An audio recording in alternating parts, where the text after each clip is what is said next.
Hi everyone, it's me Dr. Suresh Kumar.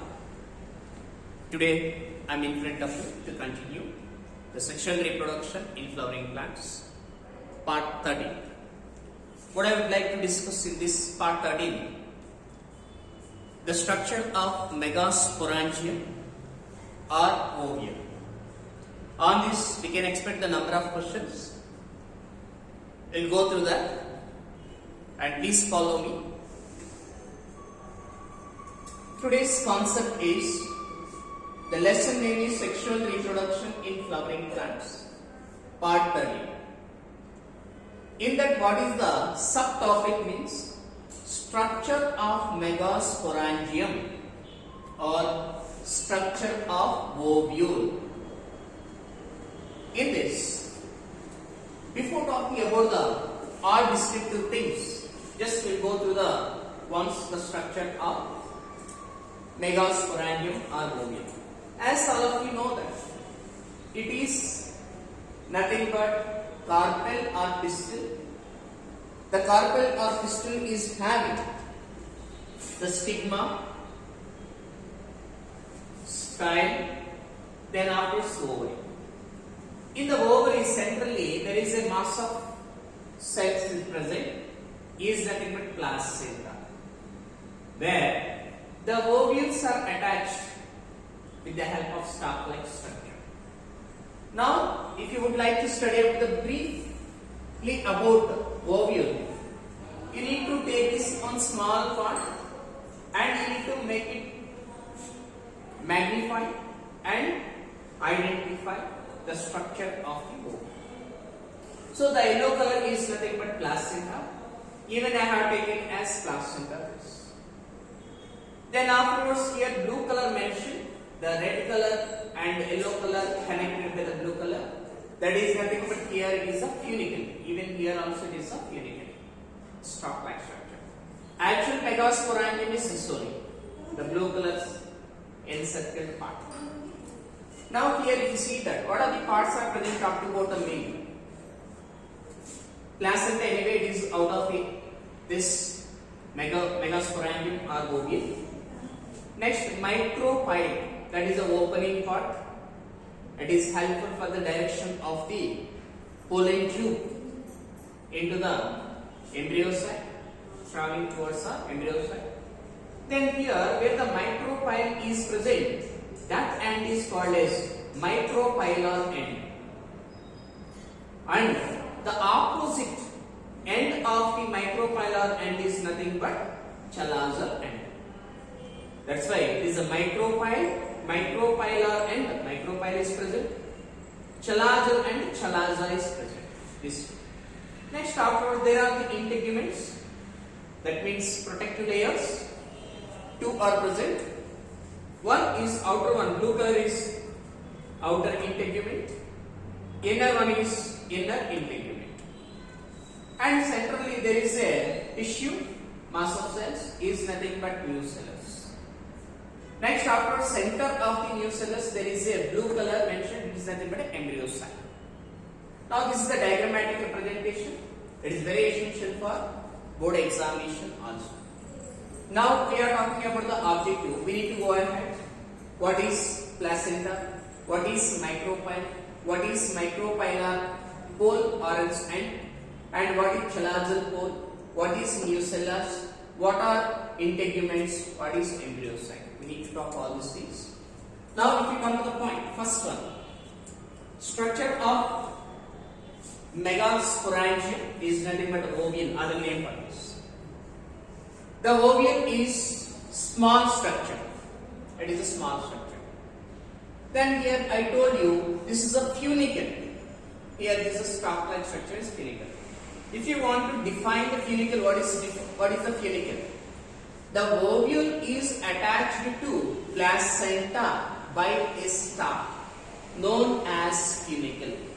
See, this is the blue color is ovule. It is the placenta. The ovule is attached to the placenta by a stalk-like structure is nothing but funicle. Next, hilum. What do you mean by hilum?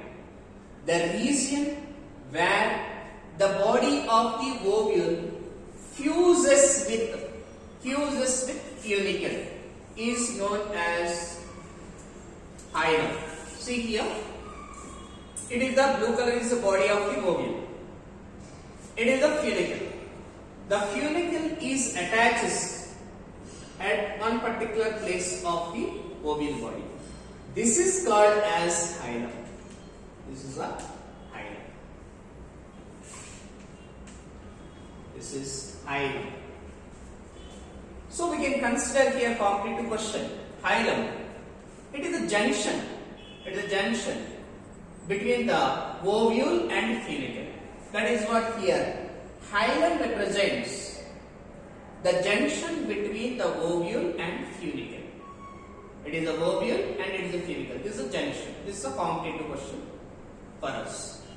Next, integuments. I told you here integuments. Outer integuments blue color and inner integuments green color is mentioned here.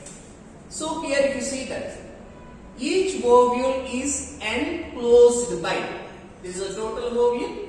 The ovule is enclosed by one or two protective layers. It is very essential. How many are present means either one or two.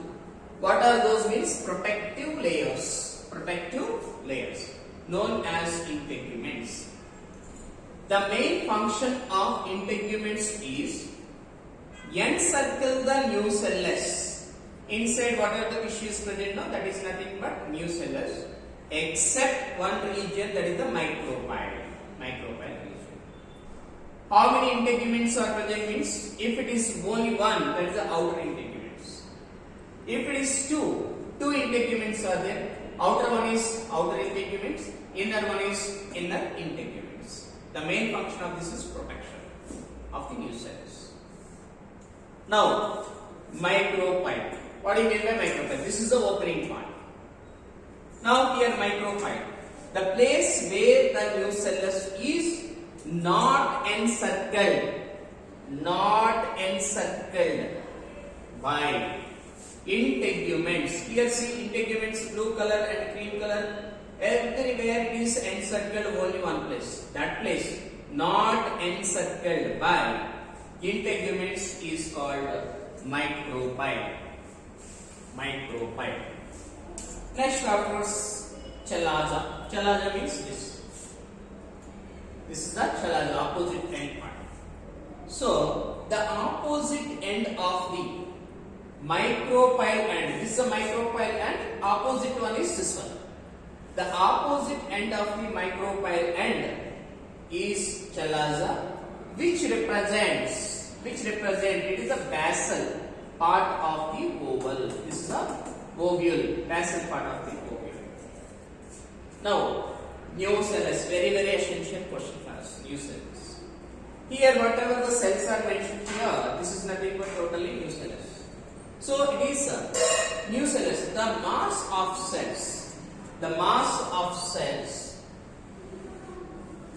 which is enclosed by, the cells are enclosed by integuments, the outer and inner integuments, is known as nucellus. Then what is the function of nucellus? Very essential question. The cells of nucellus have abundant, much, huge, reserve food materials. This is a neat question for us. Reserve food materials. Then next here 7 completed. There is no place. That's what I just given the one arrow to the top. 9th one. So the center of the nucellus, there is an embryo sac. This is there, no? Embryo sac, blue color. Where it is located, the center of the nucellus. The other name for the embryo sac is nothing but female gametophyte. Very essential question for us. What is the other name for the embryo sac is nothing but female gametophyte. Now, last point under this. Generally, how many embryo sacs or female gametophytes are present in one ovule? In generally, an ovule has a single embryo sac. That single embryo sac, how it is formed? We can say that it is from the megaspore or megaspore mother cell. right now, megaspore. Directly you can say that NCERT, right? It is developed embryo sac is developed embryo sac, or its female gametophyte is developed by the embryo sac. Sorry, megaspore. So these all are the very essential. So where we need to focus more attention is funicle, hilum, integuments, micropyle, chalaza, nucellus, and nucellus function. Now here in the NCERT, he has given this is an anatropous ovule. How can you say the anatropous ovule? That means the funicle, micropyle, and chalaza. All these are present on one axis. One axis. Then it is called as anatropous ovule. Funicle, micropyle, and chalaza all are present on one axis. Then it is called as anatropous ovule. So please come to know all these things and get good marks in your competitive examinations. All the best. Thank you and all the best.